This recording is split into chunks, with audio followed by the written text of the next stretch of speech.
အားလုံးပဲမင်္ဂလာပါဗျကျွန်တော် special follow channel မှာပွဲကြိုသုံးသက်ချက်တွေရေးသားနေတဲ့ကိုရိပ်ဖြစ်ပါတယ်လက်ရှိဒီနေ့ညစနေညမှာပေါ့နော်ကျွန်တော်လာလီဂါတဲကအကျိုးပြုနိုင်မဲ့ရွေးကွက်တစ်ကွက်ဆိုရင်တော့ကျွန်တော် Espanyol နဲ့ဂီတာဖေးပွဲစဉ်ကိုရွေးချယ်ပေးခြင်းနဲ့လက်ရှိ Espanyol က level 40ပေးထားတယ်ဒီနှစ်သိန်းနောက်ဆုံး22နှစ်တာကာလာတွင်းမှာထိပ်တိုက်တွေ့ဆုံမှုလာလီဂါပွဲစဉ်အနေနဲ့ဆို38ပွဲထိရှိထားတယ်ဒီနေရာမှာ Espanyol က16ပွဲနိုင်တယ်10ပွဲတည်ကြပြီးတော့73ပွဲဂီတာဖေးပြန်နိုင်ထားတယ်အစင်လာပိုင်းမှာတော့ဒီနှစ်သိန်းကြားမှာအများကြီးကွာဟနေတာမျိုးတော့တွားမတွေ့ရဘူးဒါပေမဲ့2026မှာအိမ်ကွင်းနိုင်ပွဲမရသေးသူလို့နောက်ဆုံးလာလီဂါ17ပွဲဆက်ထိနိုင်ပွဲပျောက်ထားတဲ့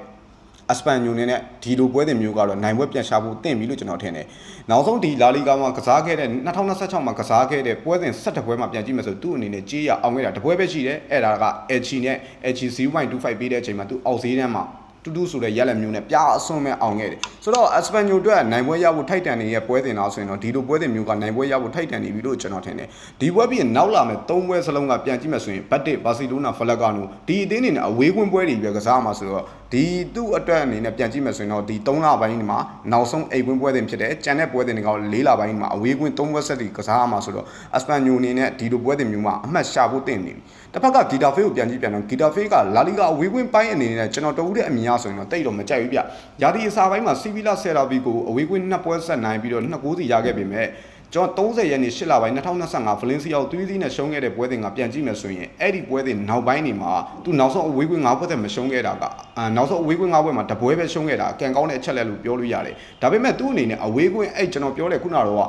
စီဗီလာနဲ့နိုင်ပြီးသွားပြီ Valencia ကို3စီးနဲ့ရှုံးသွားပြီးကြတဲ့ဆိုရင်သူအဝေးကွင်းပွဲတွေမှာတိုက်စစ်က2-9ရခဲ့တာဒီအလာဖက်နဲ့တပွဲပဲရှိတယ်ကျန်တဲ့ပွဲတင်တွေမှာတကိုးတက်ပုံမသွင်းထားနိုင်ဘူးခန့်စစ်ပိုင်းကတော့ထုံးစံအတိုင်းပဲဂီတာဖေးအနေနဲ့ဒီရသည့်အဝေးကွင်း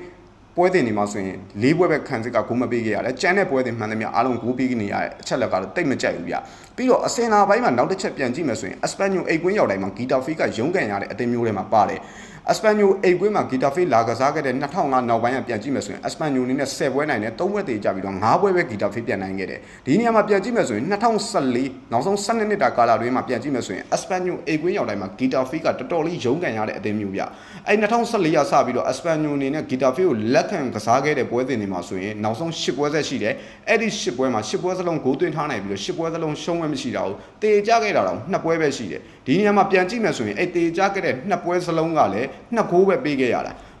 တပွဲကိုတကိုးစီပဲပေးခဲ့ရဆိုရင်သူ့ရဲ့လုံနိုင်စွမ်းအားပိုင်းတွေကတော့ဒီနေရာမှာတန်တရားဝင်နေရမရှိဘူးလို့ထင်တယ်ဗျဒါကြောင့်အစင်လာပိုင်းမှာပြန်ကြည့်ပြန်တော့လဲ Espanyol အိမ်ကွင်းရောက်တိုင်းမှာဂီတာဖေးဂိုးရဖို့ရုန်းကန်ရလေးရှိတယ်လို့လက်ရှိ Espanyol နေနဲ့နောက်ဆုံးအိမ်ကွင်း9ပွဲဆက်နိုင်ပွဲပြောက်တယ်အဲ့ဒီအိမ်ကွင်း9ပွဲတလုံးကြီးကြထားတယ်ပြီးတော့လက်ရှိလာလီဂါမှာ2026မှာနိုင်ပွဲမရသေးတဲ့တတင်းနဲ့တော့အတင်းနဲ့မှလည်းပါဝင်လာတယ်ဆိုတော့ကျွန်တော်ကဒီပွဲတွေမှာပြန်ကြည့်မယ်ဆိုရင်တော့ Espanyol နေနဲ့ရက်လက်ကောင်းမှုတင့်တဲ့ပွဲလို့ပဲကျွန်တော်မြင်ပါတယ်ပြီးတော့အိမ်ကွင်း9ပွဲသက်လည်းကြီးကြထားရဲဆိုတော့ဂီတာဖေးရဲ့အဝေးကွင်းပိုင်းနေမှာကျွန်တော်အသိပြီးတော့အားမရဘူးဗျအဲ့ဒါကတော့နောက်ဆုံးအဝေးကွင်းပွဲတွေမှာဆိုရင်သူ့အနေနဲ့ဂိုးရလာတယ်နောက်ဆုံးအဝေးကွင်း9ပွဲမှာတပွဲလောက်ပဲရှုံးထားရဲဆိုပေမဲ့ကျွန်တော်ကြီးရတော့ဒီပွဲတွေမှာ Espanyol ရဲ့ level 40ရင်းနှီးဖို့ထိုက်တယ်ပါတယ်ပြီးတော့ဒီပွဲပြီးရတဲ့ဝေးကွင်း3ပွဲဆက်ကစားမယ် Espanyol ကဒီနေ့ညမှာ40တဲ့ပိုရင်းရမယ်အသင်းမျိုးတွေမှာမပါဘူးကျွန်တော်အနေနဲ့ Espanyol body ကိုပဲရွေးထားစေချင်တယ်ဗျနောက်ဗီဒီယိုမှာပြန်လည်ဆုံတွေ့ပါမယ်